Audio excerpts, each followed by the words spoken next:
Rohit Gurunath Sharma team India captain. టీ20 world cup గెలిచాక pitch మీద మట్టి తిన్న రోహిత్ క్రికెట్ను ఎంత ప్రేమిస్తున్నాడో చెప్పటానికి ఇదే ఉదాహరణ. 2011 ప్రపంచ కప్కు ప్రాబబుల్స్ విడుదల చేసింది బోర్డ్. అందులో రోహిత్ పేరుంది. కానీ జట్టు ఎంపికలో రోహిత్ పేరు లేదు. మీడియా ముందు అప్పట్లో చాలా బాధపడ్డాడు. ఆ తర్వాత జరిగిన సౌత్ ఆఫ్రికా సిరీస్కు రోహిత్ను ఎంపిక చేస్తే అద్దరగొట్టాడు. ఆ తర్వాత 2012 నుంచి 5వ స్థానం నుంచి ఓపెనర్గా ధోనీ ద్వారా ప్రమోట్ అయ్యాడు. ఆ ఓపెనర్గా ప్రమోట్ అయిన దగ్గర్నుంచి చరిత్రలో కనీ విని ఎరుగని 3 వన్డే డబుల్ సెంచరీలు, వరుస సెంచరీలు, టీ20లో దూకుడైన ఆటతీరుతో సంచలన ఆటతీరు కనబర్చాడు. ఇక 2015 ప్రపంచ కప్ తర్వాత అతను ఆడిన 2 ప్రపంచ కప్పుల్లో అత్యధిక పరుగులు భారత్ తరపున అతనివే.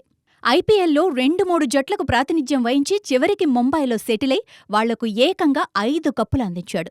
కెప్టెన్గా కోహ్లీపై విమర్శలొస్తున్న తరుణంలో అండగా నిలిచాడు. ఆ తర్వాత 3 ఫార్మాట్లకు లేటు వయసులో కెప్టెన్ అయ్యాడు. టెస్టు టీంకు ఆడకుండానే రిటైర్ అవుతానేమో అని బాధపడ్డ రోహిత్ శర్మ టెస్టు టీంకి కూడా అడుగుపెట్టాడు. రెడ్ బాల్ క్రికెట్ అంత ఈజీ కాదు. కానీ దూకుడు, సమన్వయం, డిఫెన్స్ 3 కలిపి అందులోనూ సక్సెస్ అయ్యాడు. గత ఏడాది నుంచి రోహిత్ను చాలా దగ్గరగా గమనిస్తే టీమిండియాలో అతనొక పర్ఫెక్ట్ ఫ్యామిలీ మెంబర్.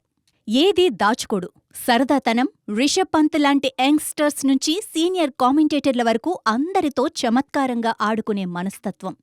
ఎన్నో సవాళ్లను ఎదుర్కొంటున్న తరుణంలో కోహ్లీకి బాగా దగ్గరయ్యాడు. కొత్త వాళ్లకు అవకాశం ఇవ్వటం, ఎవరైనా ఫెయిల్ అయితే మీడియా ముందు వాళ్లను పొగడటం వంటి సపోర్టుతో తనదైన శైలిలో హుందాతనాన్ని ప్రదర్శించాడు.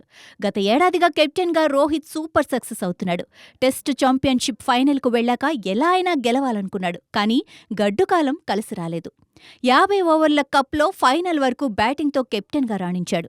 ఫైనల్లో రోహిత్ అవుట్ అవ్వడమే మ్యాచ్ పోయిందని అప్పటి రోజును తలుచుకొని ఆటగాడుండడు. ఇప్పుడు టీ20 కప్ అసలు ఎక్కడా పట్టు వదల్లేదు. బూమ్రాను, హర్షదీప్, హార్దిక్ను వాడుకున్న విధానం వేరే లెవెల్. ముంబై ఇండియన్స్ బౌలర్గా బూమ్రాకు లైఫ్ ఇచ్చాడు. అప్పటినుంచి బూమ్రాకు రోహిత్ ఎంత చెబితే అంత అనేలా సీన్ మారిపోయింది. హార్దిక్ను ఫైనల్ ఓవర్కు మెంటల్గా ప్రిపేర్ చేసి పంపించాడు. బెస్ట్ ఫీల్డర్స్ అందర్నీ బౌండరీ లైన్ దగ్గరే ఉంచాడు. మ్యాచ్ గెలిచాక రోహిత్ పేరు ట్విట్టర్లోనే కాదు ప్రపంచ క్రికెట్లో మార్మోగింది.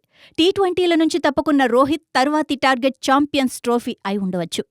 ఏదెలా ఉన్నా క్రికెటర్గా ఎంత దగ్గరయ్యాడో ఒక్క వ్యక్తిగా క్రికెట్ అభిమానులకు అంతకంటే ఎక్కువ దగ్గరయ్యాడు హిట్ మ్యాన్. కుదిరితే టెస్టు ఛాంపియన్షిప్ పట్టుకో రోహిత్ అంటూ అభిమానులు ట్విట్టర్లో తమ సంతోషాన్ని వ్యక్తపరుస్తున్నారు. All the very best Rohit.